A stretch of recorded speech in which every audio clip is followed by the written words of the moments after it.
Buenas, bienvenidos a descubrir los pueblos patrimonio de Colombia, el país de la belleza, porque la belleza está en los detalles.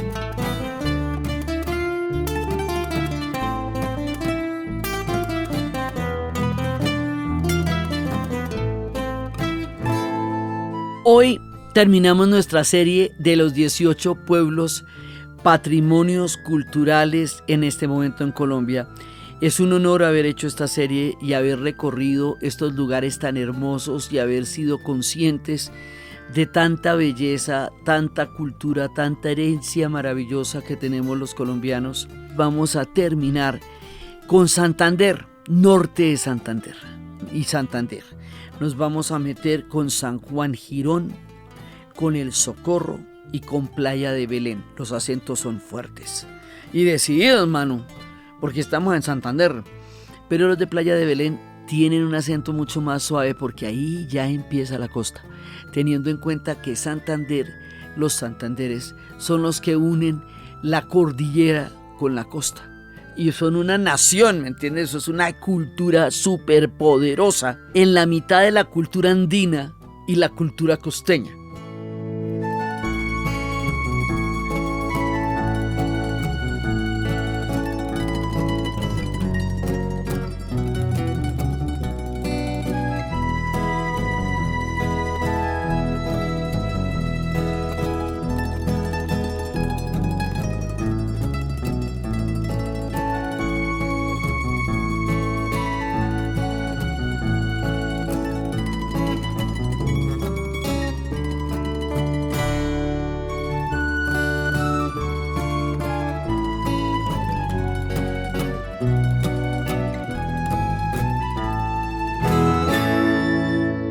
Los pueblos patrimonios son una categoría cultural. Nosotros en el primer capítulo, si lo quieren volver a oír, explicamos lo que significa la categoría de patrimonio desde la UNESCO, desde las diferentes instancias que nombran a unos pueblos patrimonio. Estos pueblos patrimonio fueron nombrados así por Fontur. No quiere decir que sean los únicos 18 pueblos patrimonio de Colombia, es que hasta ahora vamos ahí. Esa denominación la hace Fontur, no la hago yo. Y por el otro lado, hay varios pueblos que están en la lista para entrar en la comunidad de los pueblos patrimonios de Colombia. O sea que esto es un proceso en continuidad que se extiende. Entonces, si algunos de los pueblos no están todavía, estarán en algún momento. Y estos son los que hasta la fecha, es decir, día de relato de hoy, están en los pueblos patrimonio de Colombia, que por ahora son 18. Entonces, encantada con esta serie para mostrarles lo importantes y lo bonitos que somos, para mostrarles que nosotros, más allá de nuestras contingencias políticas, de cualquier tipo de circunstancias que nosotros atravesamos o hayamos atravesado en nuestra historia, estos pueblos han estado ahí desde siempre y han estado con su increíble belleza desde la colonia, desde la república, desde la colonización antioqueña, desde diferentes momentos en nuestra historia en donde fuimos creando el país en el que hoy estamos. Entonces esto es para honrar el país que somos, los pueblos que tenemos, el legado que tenemos y que siempre tengamos en cuenta que eso es más importante y más permanente que cualquier cosa que nos pueda dividir en el futuro, en el presente o en el pasado. Estamos ahí y siempre estaremos ahí en el Valle de la Cocora, en los estoraques, siempre estaremos ahí en los grandes nevados, en los volcanes, porque son la esencia de lo que nosotros somos. Entonces vamos a hacer este recorrido y nos vamos a meter por estos lugares tan bellos y vamos a empezar por el nororiente de nuestro país, por lo que va a ser San Juan Girón. Entonces, estos pueblos además tienen una cantidad de herencia indígena porque por ahí pasaron los guane, los yariguíes, los aspásicas, fueron los pueblos que conocieron la gran bonanza del tabaco, fueron los pueblos que conocieron la rebelión comunera y episodios muy importantes de nuestro proceso de independencia. Y pues en Santander es que, en los dos Santanderes es que donde vamos a existir como país, en la Villa del Rosario. y es donde va a ser la convención de Ocaña. Es decir, esta región del país es una región constitutiva del ejercicio histórico y geográfico y político de lo que es el país de Colombia. Y hay que mirarla siempre como un lugar de origen, porque de allá venimos en una gran medida también, y porque la naturaleza allá es alucinante. Entonces, vamos a contar estas leyendas y estas maravillas, y empezamos por San Juan Girón, que le decimos la Ciudad Blanca, es patrimonio desde el 2010. Lo fundaron entre 1631 y 1638. Tiene 493.000 kilómetros. Se llaman gironeses los de allá, mano. Y uno llega, eso sí llega rapidito desde el aeropuerto de Bucaramanga, de Palo Negro, está cerquita. Entonces empezamos por ahí, y este pueblo tiene una estética que lo traslada a uno en el túnel del tiempo. O sea, todavía, y tiene uno de los cascos históricos más grandes en términos de el tamaño del centro histórico del pueblo. Y se le dice también la Ciudad Blanca. Tiene un diseño que permite atravesarlo superfuncionalmente, clásico, con la iglesia, con la alcaldía, como los demeros de nuestras ciudades. Y tiene tradiciones muy especiales, como las onces gironesas, que es un acto en el que después de las 4 de la tarde los habitantes terminan sacando los butacos o tauretes para conversar con los vecinos. Y convidan a la gente, a los transeúntes, a los turistas, a tomar chocolate con tamal. Eso es una cosa muy bonita. Ellos tienen una extensión geográfica que abarca una diversidad muy grande. Porque miren, esto incluye lo que llamamos Girón, incluye la vereda de Santa Marta, cerca del río Sogamoso, y la vereda de Bocas, en la vía La Costa. Y esto recibe la confluencia de 4 ríos, del Suratá, del Lebrija, del Girón y Río Negro. Y cuenta con una antigua vía férrea, de esas que quedaron por todos lados en nuestro país. El elemento central de acá es el Río de Oro, que es el proceso jurídico para ser declarado sujeto de derecho. Los ríos son sujetos de derechos. Y en eso realmente estamos muy adelantados a muchos otros países en reconocer el derecho que tienen los ríos a ser, teniendo en cuenta que somos un país tan absolutamente hídrico. La infraestructura que lo rodea también incluye el embalse de Topocoro, donde está la mayor extensión de agua inundada. Ahí es donde se dan los deportes náuticos, porque es uno de los lugares también de mucha atracción. La conservación del patrimonio material para los habitantes locales es un reto permanente. Ellos tienen las grandes casonas, ellos tienen los patios antiguos y todo eso, pero resulta que esto está muy cercado por el crecimiento de Bucaramanga. Entonces, siempre está como a la vera de incorporarse a una gran ciudad como es Bucaramanga, y eso ha pasado con muchos pueblos. Digamos, en Bogotá es endémico el fenómeno. Entonces ellos tratan de mantener muy firmemente sus tradiciones para evitar ser absorbidos, como otros municipios que rodean a Bucaramanga, la bella ciudad de los parques, que han terminado siendo de alguna manera parte de ella. Girón tiene 400 años de fundación que está celebrando, y está en el marco de esta próxima celebración, y está en la idea de hacer una total renovación del centro histórico, soterrando los cables, haciendo una gran cantidad de mejoras para hacer mucho más bella la ya bella ciudad. Entonces ellos tienen una historia muy particular, los de Girón. Es una historia única, fuera de lo bonito que es Girón, porque realmente es muy bonito. O sea, uno ve esa puerta y uno se mete en Girón y entró en otra parte. Viene del aeropuerto, se mete ahí y entró en el túnel del tiempo, porque lo que pasa ahí te remite a otro tiempo, a otro plano, como a otro universo de nuestra historia. Ellos eran leales a la corona y fueron el único pueblo en este Santander bravío que se mantuvo leal a la corona y no participó en la revuelta comunera.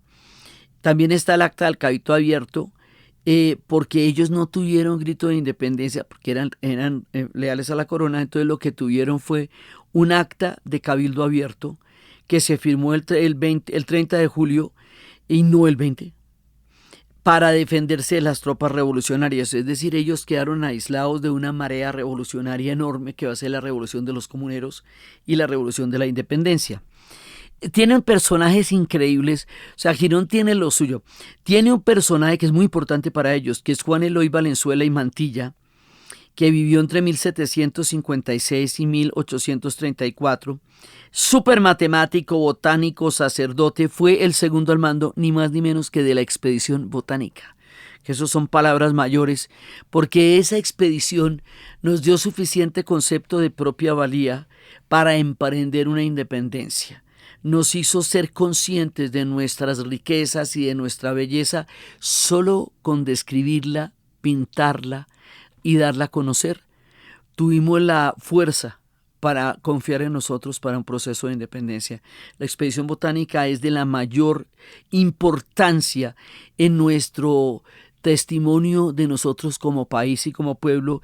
Este fue el segundo al mando de la expedición botánica y fue la figura principal que fundó el acta del 20 de julio declarando la lealtad al rey Fernando VII, y la Plaza Mayor lleva su nombre. Eloy Valenzuela era un perro a cuadros, era realmente tan raro que siempre se mantuvo fiel a la corona. Pero él recibió a Bolívar cuando Bolívar pasó por allá, hicieron hasta buenas migas y eran totalmente contrarios en su pensamiento frente a lo que cada uno consideraba que era el camino de nosotros en esa época. La comunidad, una de las comunidades más importantes, características y fundamentales que le da ese espíritu suyo a Girón son los gitanos, el pueblo rom. Ellos albergan más de 100 familias rom, que uno siempre los ve en la plaza. Ellos llegaron en el siglo XX y se dedicaron a la herradura y al hierro forjado. Eran herreros, pues herreros tradicionales son, y ellos están metidos en la venta de carros y en la finca raíz, y tienen sus matrimonios de 7 días tradicionales, y es una de las riquezas culturales de Girón, la presencia permanente del pueblo rom. Ellos tienen eventos como los concursos de fachadas, puertas, ventanas que se realizan en noviembre y diciembre, que es parte de la belleza de Girón. Ellos, digamos, y se sienten muy orgullosos de hacer concursos para mantener esta belleza. También tienen un turismo religioso, porque tienen festividades que van en torno a la celebración del Señor de los Milagros, el 14 de septiembre, y la fiesta de San Benito de Palermo, el 28 de diciembre. Esta es una fiesta bien particular. Todo esto muestra nuestra increíble diversidad. Esta fiesta es de origen africano. Y los 28 de diciembre se tiñen la cara de negro como homenaje a San Benito de Palermo y como ofrenda. Y entonces Girón tiene una historia particularísima, muy distinta a todas las historias que lo rodean. Y esa historia también es su gran patrimonio y su punto de enunciación de su proceso en la creación de nuestro país. Luego nos vamos para un pueblo que es todo lo contrario, como uno de los pueblos más rebeldes, más protagónicos, tanto en la rebelión comunera como en la independencia. Es la noble y leal villa del Socorro, ni más ni menos. Fundados en 1683. 122 kilómetros cuadrados en Santander, y son socorranos, mano, los que vienen de allá. Celebran la Semana Santa con un gran espíritu, y en septiembre el concurso de la canción inédita a José A. Morales. ¿Por qué a José A. Morales? Porque José A. Morales, el que escribió Pueblito Viejo, él no solamente nació allá, sino que él le dedica esa canción al Socorro. Entonces, pues al escuchar la canción, mucha gente va a tener referencias y evocaciones muy poderosas, y es porque él es de allá y se la dedicó a ellos.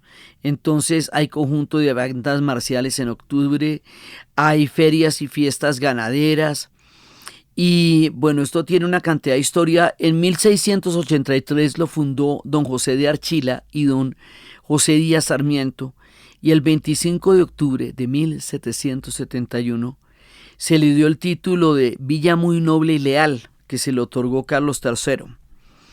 La leyenda del Socorro es una leyenda como Suena rara, pero bueno, les voy a contar la leyenda porque las leyendas son leyendas. En 1676 una madre estaba afligida porque su hija era muy desobediente. Le advirtió que la desobediencia en aquella época la iba a llevar a que el diablo se la llevara si ella seguía con esa actitud rebelde hacia su madre. La chica pues tampoco cambiaba, su actitud seguía siendo desobediente ante su madre, y de pronto se presentó el diablo, el mero, en la choza donde ambas estaban, y entonces la madre invocó a la Virgen del Socorro, y la Virgen apareció y apartó a Satanás de la niña y lo encarceló. Y así la mamá logró mediante esta invocación que la Virgen salvara a la niña de que se la llevara el diablo por desobedecerla. Eso es una leyenda, como les digo, eso es una leyenda de 1676, eran otros los valores, no habían pasado muchas rebeliones que vendrían después. La Virgen no desapareció sin antes dar una orden crucial, y por eso es que esta leyenda es importante y por eso es que la estamos contando. Era decirle al sacerdote que trasladara la población al lugar que hoy ocupa. Es por esta leyenda que el Socorro queda exactamente donde queda, y que se levantara un templo en su honor, y que se le pusiera a la nueva población el Socorro. Entonces, digan, por eso es que está ahí. Todas las leyendas empiezan hasta de dónde y de qué manera se ubica la situación de los pueblos. Entonces es la leyenda de origen, y después viene una historia de una población que va a ser cada vez más grande, y a menos de 50 años después de su fundación ya era una de las regiones más importantes del país, porque es que esta región va a tener una gran importancia por la pujanza, por la prosperidad, por el raigambre, por el orgullo de la libertad. El Socorro se define a sí mismo por la valentía de su gente y por su historia revolucionaria. Por eso digo, cada cual tiene lo suyo. San Juan Girón tiene un relato, este tiene otro. Y el territorio es predominantemente campesino. Allá se produce café, cacao, panela, ganadería y artesanías. Y el Socorro tiene como denominación de origen, digámoslo así, el orgullo comunero. La revolución de los comuneros va a ser una revolución muy importante en Colombia, mucho más importante de lo que solemos reconocerla, con muchas menos miniseries de las que debiera tener. Y lo digo porque yo estuve en el Brasil y allá hay una revolución que fue totalmente contemporánea, que se llamó la revolución de la inconfidencia minera. Iba a terminar de la misma manera. Iba a terminar con la muerte, en el caso de la revolución comunera, con la muerte de José Antonio Galán, descuartizado por 4 caballos, líder de la revuelta después de una traición. Y lo mismo va a pasar en la inconfidencia minera en el Brasil con Tiradentes, que era un dentista, y también lo terminan descuartizando. Pero los brasileros tienen un relato tremendo de la inconfidencia minera, tremendo. Tienen pueblos temáticos de la inconfidencia minera, la gente se viste como en la inconfidencia minera, y hay que ver que la inconfidencia minera en el resultado final de la historia del Brasil no es tan importante como la revolución de los comuneros en nuestra historia final, porque Brasil termina siendo un imperio, mientras que nosotros sí vamos a hacer un proceso de independencia. Y el antecedente inmediato a ese proceso de independencia, que nos va a llevar a la descolonización de todo el continente, es la revolución de los comuneros. Esta revolución empezó en la época de las reformas borbónicas. Cuando llegan los Borbones al poder, después del tiempo de los Austrias, van a hacer una serie de reformas para hacer más ágil administrativa y financieramente el imperio para ellos, ¿no? Acuérdense que cuando uno es imperio, pues es parte de un imperio, alimenta al imperio. Esas reformas borbónicas fueron muy onerosas para las colonias en América, y también hicieron que fuera mucho más difícil la vida a nivel económico por la carga de impuestos que pusieron para financiar sus guerras y sus reformas, las de ellos, que no eran las nuestras sino las de ellos. Entonces resulta que eso se tradujo en una subida de impuestos brutal, en una tierra de pujanza donde todo eso iba en detrimento directo de la prosperidad de la región. Y por eso es que la famosa historia de Manuela Beltrán, que rompió el cartel que anunciaba los nuevos impuestos y dijo: viva el rey, abajo el mal gobierno. Y va a empezar una rebelión que va a atravesar toda Colombia y que va a ser muy importante en nuestro imaginario y que va a tener en Santander el epicentro de todo el carácter revolucionario, y lo va a tener efectivamente lo va a tener en Socorro. Socorro es uno de los pueblos, digamos, esenciales. Y el 16 de marzo de 1781 fue cuando ella rompe públicamente el edicto y hace el grito de viva el rey y muera el mal gobierno. Y ese acto de desafío que sucede aquí en el Socorro, porque ese es el epicentro, el origen del relato, se vuelve como un reguero de pólvora, se extiende por las principales provincias y nos lleva a un antecedente inmediato. Y luego, hoy en día, la Revolución Comunera es el punto de identidad del Socorro, y se celebra el 16 de marzo con desfiles, actividades académicas, exaltaciones de la mujer socorrana, como es Manuela Beltrán, la que desafía estos impuestos borbónicos. Termina siendo un homenaje a la mujer, que en las historias del Socorro van a ser bien importantes, porque está Manuela Beltrán, porque está Antonia Santos. A partir de la figura de Manuela Beltrán, esto se vuelve una manera de hacer homenaje a la mujer socorrana. Las mujeres en Santander tienen fama por su carácter fuerte y poderoso. Campesina santanderiana, eres mi flor de rodeo. Por tu amor yo vivo loco, si no me besas me muero. Me muero porque en tus labios tienes miel de mis cañares, que sabe a lo que huelen las rosas de mis rosales, que saben a lo que huelen las rosas de mis rosales. El homenaje a Manuela Beltrán se hace en un sitio que se llama el Paseo de la Insurrección, y es un recorrido que se hace alborotando al pueblo para romper el edicto y empezar la rebelión, y la manera como se recrea. Campesina santandería, eres mi flor de rodeo. Por tu amor yo vivo loco, si no me besas me muero. Me muero porque en tus labios tienes miel de mis cañares, que sabe a lo que huelen las rosas de mis rosales, que saben a lo que huelen las rosas de mis rosales. Entonces, Manuela Beltrán, socorrana, nos lleva por los caminos de la rebelión comunera. Pero hay otra durísima también, que es Antonia Santos. Antonia Santos también es un punto de relato y de identidad socorrana, porque ella lideró las guerrillas de Coromoro y patrocinó la causa patriota con sus propios recursos. De las mujeres en las independencias, digamos, hay muchas historias, las historias pues de Policarpa, de Rosas Zárate de Peña, pues, y de Antonia Santos. Y Antonia Santos, que fue, digamos, juez, ella participó, patrocinó y coordinó columnas guerrilleras. A ella la fusilaron el 28 de julio y se conserva su figura en la Casa de la Cultura, donde pasó la última noche en vela, esperando a ser ejecutada el otro día. Entonces ella también es una parte muy importante del relato, y fue en el Socorro donde se firmó el memorial de los socorranos, que ellos consideran el acta de la independencia de la Nueva Granada el 10 de julio, 10 días antes del 20 de julio. Y eso se hizo, o sea, ellos son pioneros en la independencia de Colombia. Y esa acta se fundó 10 días antes de nuestra acta oficial en el convento capuchino. En el Socorro, por supuesto, hay que conocer el Parque de la Independencia, toda la cuna de la Revolución Comunera, el fusilamiento de Antonia Santos, el monumento a la heroína Antonia Santos y al capitán comunero José Antonio Galán.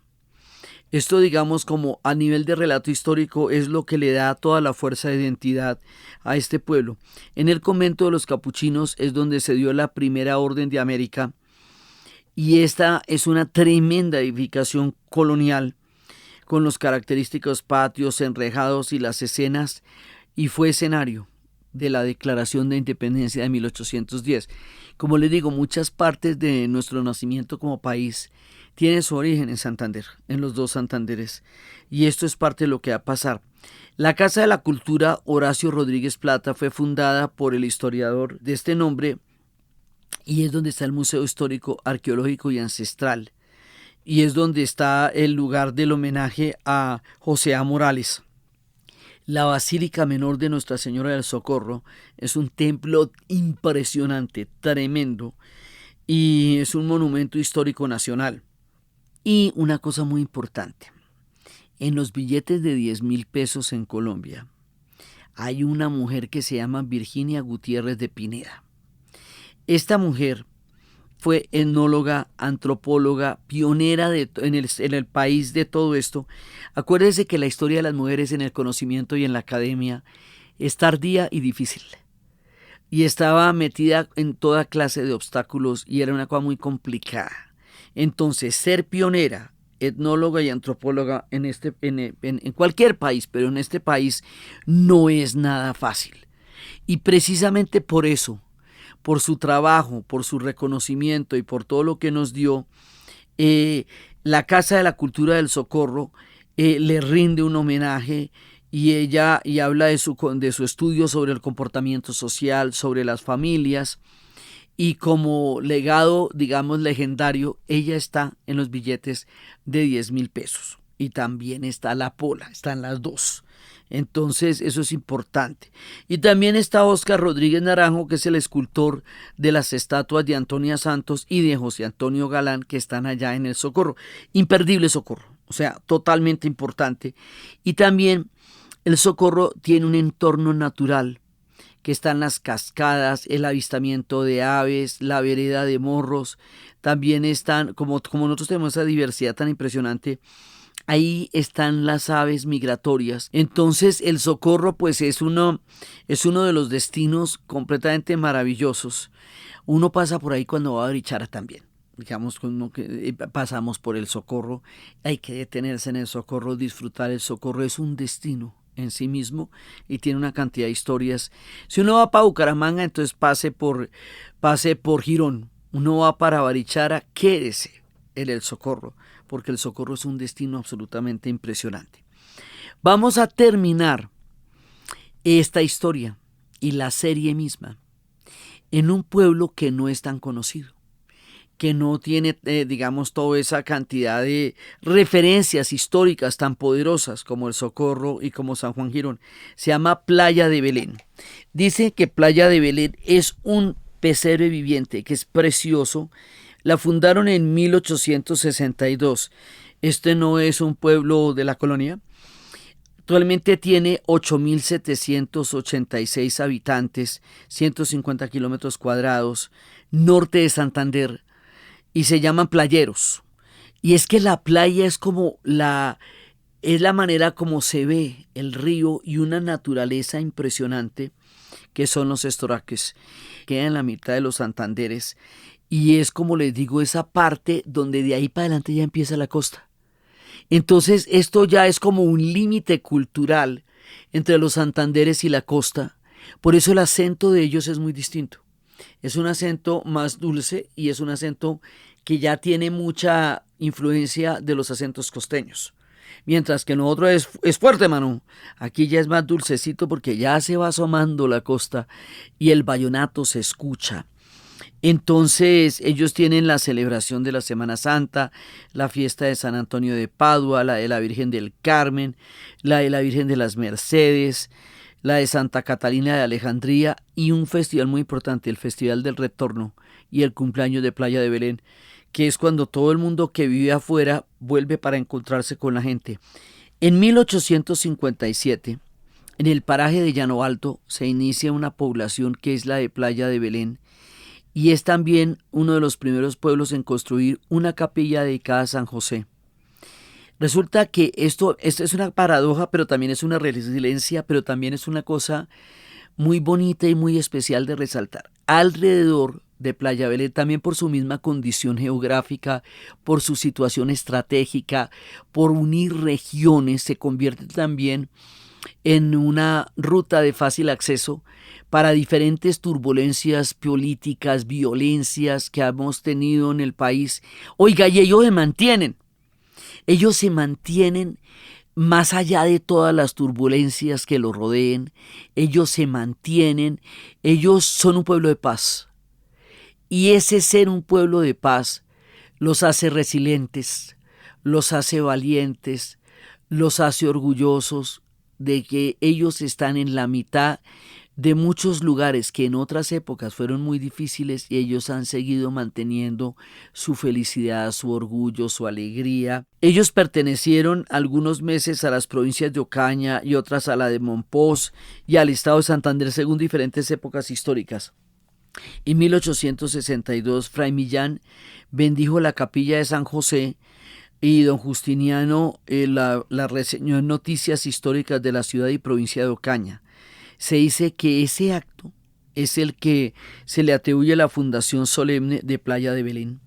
El 15 de septiembre de 1913 se crea el corregimiento con el nombre de Playa de Belén y el padre Francisco Angarita y Justiniano Páez son los primeros en documentar esta historia. El padre Angarita fue uno de los pioneros de Playa de Belén. Además tiene una conexión extraña con la vida de Gabriel García Márquez porque en alguna época a él lo mandaron para Aracataca, a este mismo padre de Playa de Belén. Y allí escribió una crónica sobre la masacre de las bananeras. Y allí fue donde conoció a Gabo Chiquito, bautizó a Gabo. Este tipo bautizó, o sea, no solo no lo conoció de chiquito, lo bautizó. Entonces es el que bautizó a Gabo, el que hizo una crónica sobre la matanza de las bananeras cuando vivía en Aracataca. Esto que yo les digo que la conexión hacia la costa hace que de ahí en adelante los caminos hacia la costa estén muchísimo más cercanos en este territorio de lo que están en los otros que hemos contado. En este municipio, en 1934, el municipio se llamaba Aspásica porque los aspásicas fueron la etnia predominante, fueron unos habitantes, unas etnias importantísimas. Acuérdense que por estas regiones están los guane, los bari, los motilones, están los yariguíes. O sea, toda esta región de los Santanderes tiene una gran cantidad de historia anterior a la llegada de los españoles, de los europeos. Y antes de la llegada de los europeos, este municipio lleva el nombre de Aspásica por la principal etnia que vivió en esa época. Mira qué poco conocido resulta y qué importante en el relato de este pueblo. Y después, en 1934, lo llamaron Playa de Belén y pasó de ser un municipio a un corregimiento. Y a recordar de todas maneras el nombre de los habitantes que estaban allá.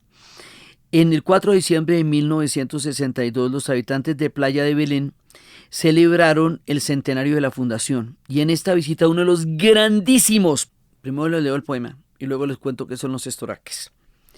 Empecé por abrir la soledad como quien destapa una botella y no encontré ningún camino. Di pasos hacia atrás para buscar palabras y cantar, y no vi nada.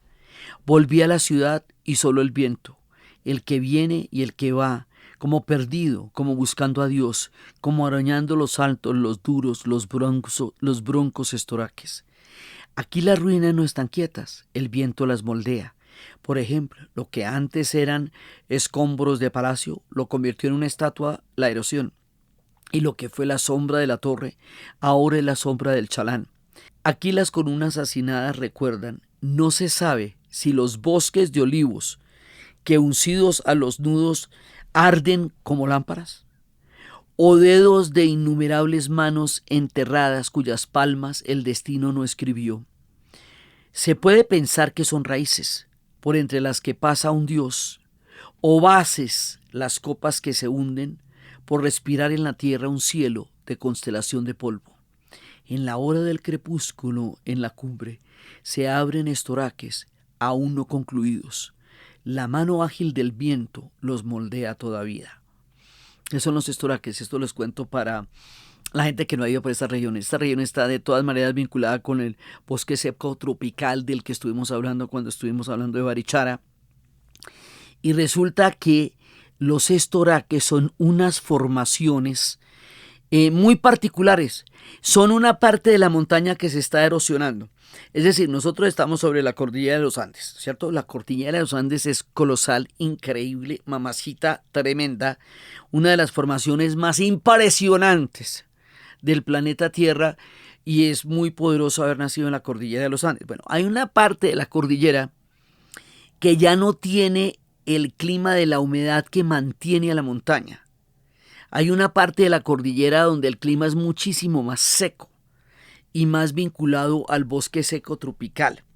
En esa parte de la cordillera hay unas formaciones geológicas que están labradas por el agua y por el viento a lo largo de los milenios, y el resultado final es que es alucinante. Es un laberinto de columnas, cuevas, pedestales, y esto da la sensación como de un bosque mágico encantado, como de un lugar indescriptible donde la naturaleza genera unas formas tan caprichosas y llamativas. Son de un color amarillento, son secas, pero no se parecen a una montaña, aunque sean formaciones de montaña en erosión. Y como están en permanente erosión por el viento y por el tiempo, cambian continuamente de forma, son grandes, inmensas, imponentes, con esa manera como la naturaleza se nos manifiesta en lo única que puede llegar a ser, y están por toda la región de norte de Santander.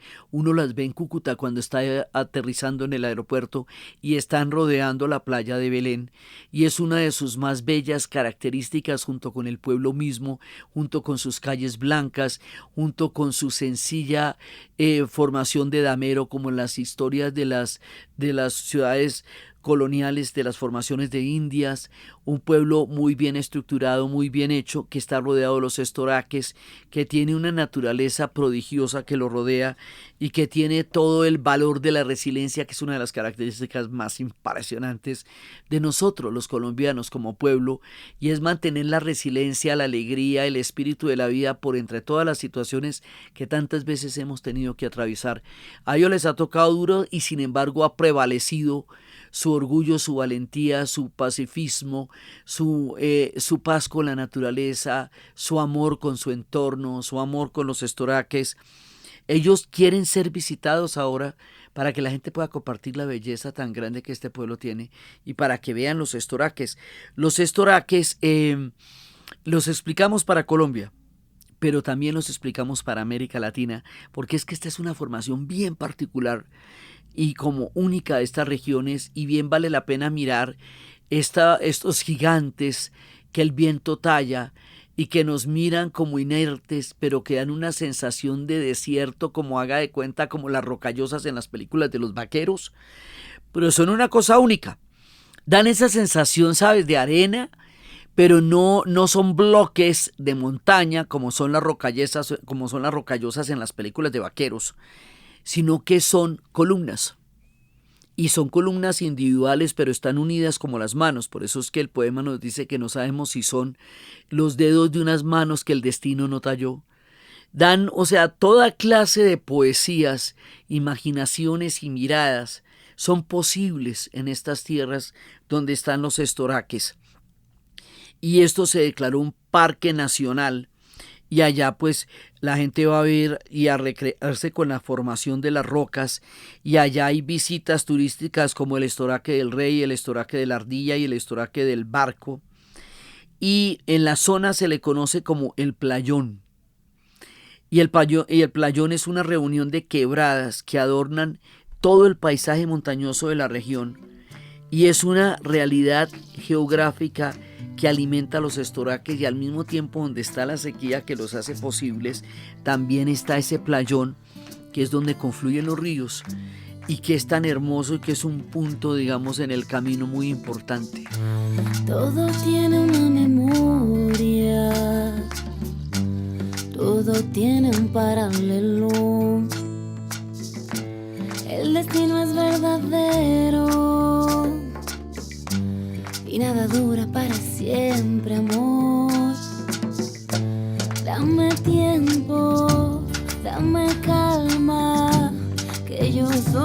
quiero ver. Dame tiempo, dame calma, que yo solo quiero ver. Entonces, esto hace muy poético a Playa de Belén. Ellos tienen sus fiestas, como todo el mundo, del 15 al 25 de diciembre. Entre 5 y 15 hombres hacen las veces del toro. Esto es una fiesta antigua que viene de España.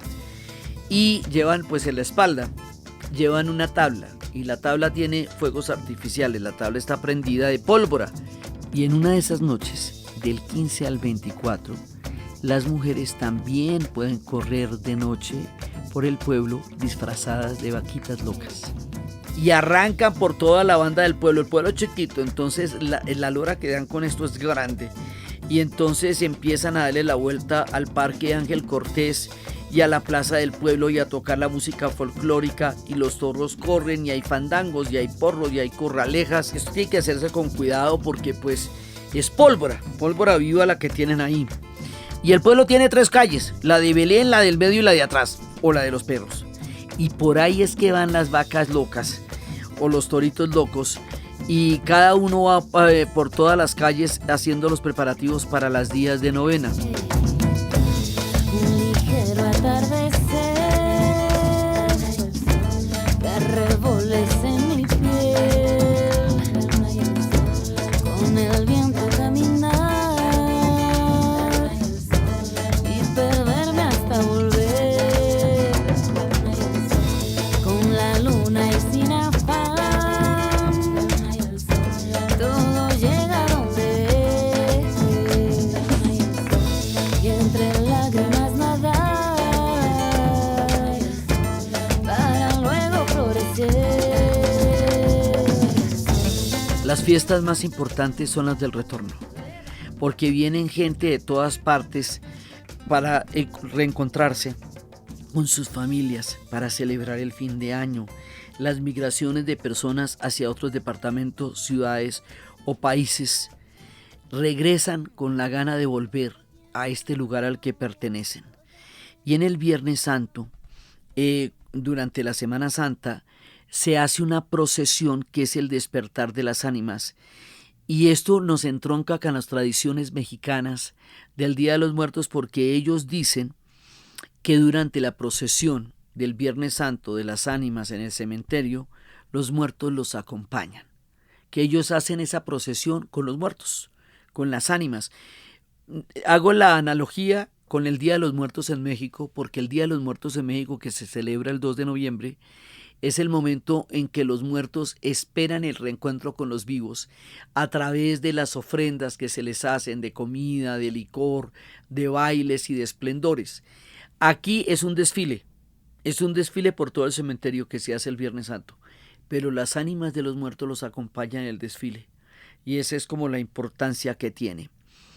Playa de Belén queda cerca a la región del Catatumbo.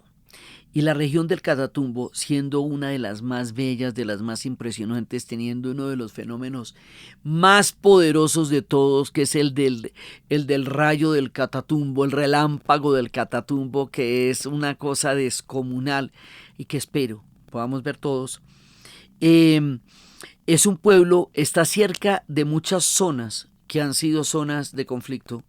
Y ellos siguen ahí, cerquita del Catatumbo, ellos siguen con su gran geografía, y ellos ofrecen una nueva manera de pensar, otra forma de comprender a Santander y otra forma de comprender todos estos lugares. Es otra mirada de Colombia la que ellos nos ofrecen. Es resiliente, esperanzadora, poderosa, increíble, y por eso es tan importante ir allá.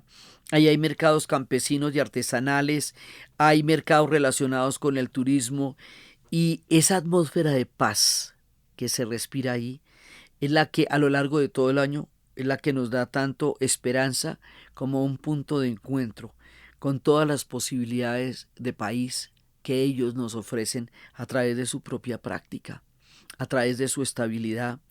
Las poblaciones jóvenes pueden regresar y permanecer ahí, y es una manera de generar que no tengan que quedarse en las grandes ciudades, que siempre puedan volver, que haya un lugar donde recibirlos. Los playeros tienen esta sociedad resiliente, hermosa, apacible, llena de alegría y tranquilidad. Han luchado mucho por tenerla, la han cuidado, la han criado con esmero, viven en paz y cada día creen en un día mejor. Y por eso es tan importante ir allá para respirar esta atmósfera de paz y de esperanza, para encontrarnos en un entorno tan absolutamente hermoso, para vivir esa realidad geográfica de los estoraques, para encontrarnos en estos caminos que nos llevan entre Santander y la costa, en estos acentos y en estas geografías únicas y maravillosas. Y con este lugar lleno de paz, esperanza, resiliencia, convivencia, amor, tradición, orgullo, terminamos un recorrido absolutamente precioso, lleno de toda clase de miradas, lleno de quebradas, de cordilleras, de costas, esto es lo que hemos hecho. Imagínate si pasamos por Lorica, si pasamos por Ciénaga, si pasamos por Santa Fe de Antioquia, si pasamos por Barichara, por Aguadas, si pasamos por tantos pueblos a lo largo de nuestro camino para llegar aquí, a este punto donde se unen los Santanderes, invitándolos a todos desde Mompox en adelante a ir recorriendo los pueblos patrimonio como una manera de empezar a entender la magnificencia de lo que es Colombia. Y esto es apenas uno de los posibles recorridos, pero tal vez uno de los más hermosos y de los más poderosos para imbuirnos de ese espíritu resiliente, fantástico, histórico, geográfico, poético, cultural y todos los entornos de esta maravilla que somos nosotros, que es Colombia. Esto es una historia de los pueblos patrimonio, para que nos miremos en los espejos de nuestra propia belleza y de nuestra propia literatura, geografía y maravilla, porque no siempre nos miramos en estos espejos, porque solemos mirarnos en espejos más turbios, pero estos también son nuestros espejos y a eso es a lo que los hemos estado invitando a lo largo de la serie, de aquí y para el futuro. Entonces, desde los espacios de nuestros pueblos patrimonios, de nuestras cordilleras, de nuestros estoracas, de nuestras culturas, de nuestros bosques, de nuestras leyendas, de nuestras formaciones históricas en la colonia, en la república, en la revolución comunera, en todas estas historias de belleza, resiliencia, en los espejos de nuestra belleza maravillosa, de nuestro espíritu alegre y poderoso y resiliente, que está representado en todos y cada uno de los pueblos que hemos recorrido con tanto amor en esta serie, en la narración de Ana Uribe. Y para ustedes feliz día, cualquier día que se sea.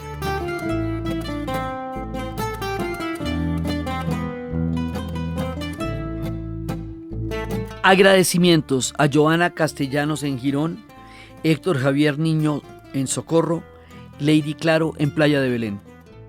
Agradecimientos a Marisol Arévalo en la música y a Luz Marina Claro del Centro de Memoria Histórica de Playa de Belén.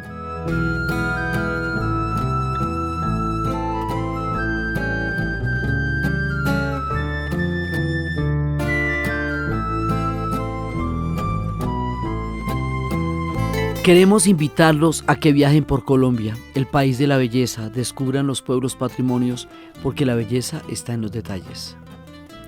Este episodio fue posible gracias al Ministerio de Comercio, Industria y Turismo, Fontur, Red Turística de Pueblos Patrimonios.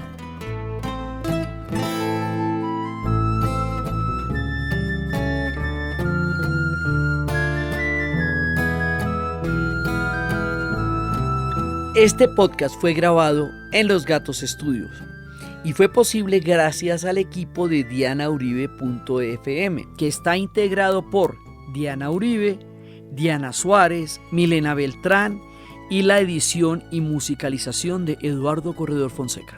En la investigación, Arturo Jiménez, Elvira Moreno y Daniel Mesa.